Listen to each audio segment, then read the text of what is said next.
నోరూరించే పచ్చళ్ళు, స్వచ్ఛమైన veg and non veg pickles, కమ్మటి sweets, fastest world wide delivery కోసం ఈ రోజే ఆర్డర్ చేయండి.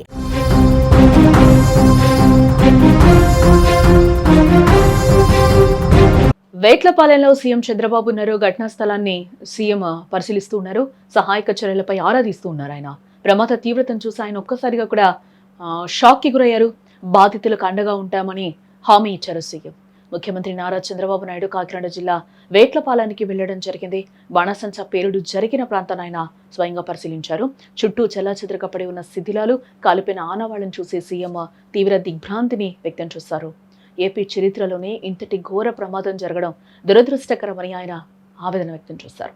అక్కడున్న పరిస్థితిని చూసి ముఖ్యమంత్రి ఒక్కసారిగా షాక్ కి గురయ్యారని కూడా తెలుస్తోంది. సహాయక చర్యల తీరుపై ముఖ్యమంత్రి అధికారులతో ఆరా తీశారు. అసలు అనుమతులు ఎలా ఇచ్చారు, భద్రతా ప్రమాణాలు ఎందుకు పాటించలేదు అని అధికారులను నిలదీశారు. శిథిలాల కింద ఇంకా ఎవరైనా చిక్కుకున్నారా అనే అంశంపై క్షేత్రస్థాయి అధికారులను అడిగి తెలుసుకుంటూ ఉన్నారు.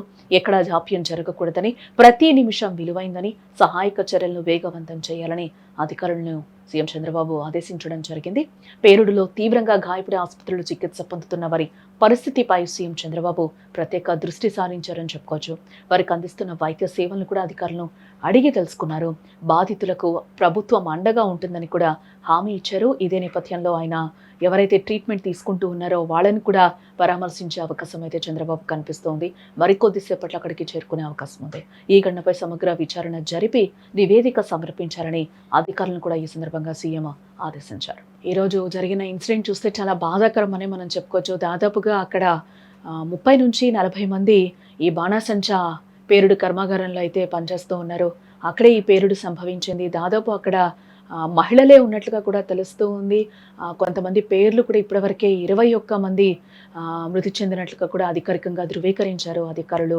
21 మంది ఉన్నట్లుగా కూడా తెలుస్తోంది. మిగతా క్షతగాత్రులైతే ఆసుపత్రిలో చికిత్స పొందుతూ ఉన్నట్లుగా కూడా తెలుస్తూ ఉంది. వారు కూడా త్వరగా కోలుకోవాలని అందరూ కూడా ఆశిస్తూ ఉన్నారు. ఇదే నేపథ్యంలో వాళ్ళకి త్వరితగతిన ఎమర్జెన్సీగా వాళ్ళకి చికిత్స అందించాలని కూడా ఈ సందర్భంగా సీఎం చంద్రబాబు కూడా కోరారు. వాళ్ళ పరిస్థితి ఏ విధంగా ఉంది అనేది కూడా ఆయన స్వయంగా వెళ్ళి తెలుసుకునే అవకాశాలు కూడా కనిపిస్తూ ఉన్నాయి. ఇప్పుడు అక్కడ సిచ్యువేషన్ కూడా మనం చూడొచ్చు.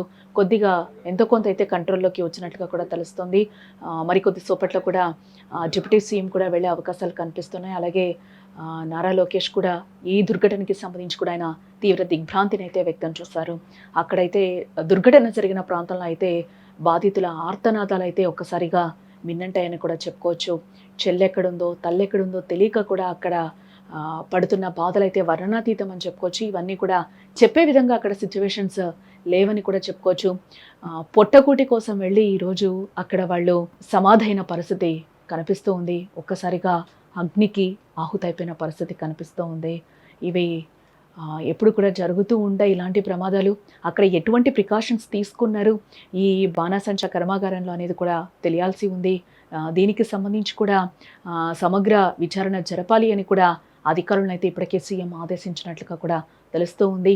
క్షతగాత్రుడు కూడా త్వరగా కోలుకోవాలని కూడా అందరూ కోరుకుంటూ ఉన్నారు.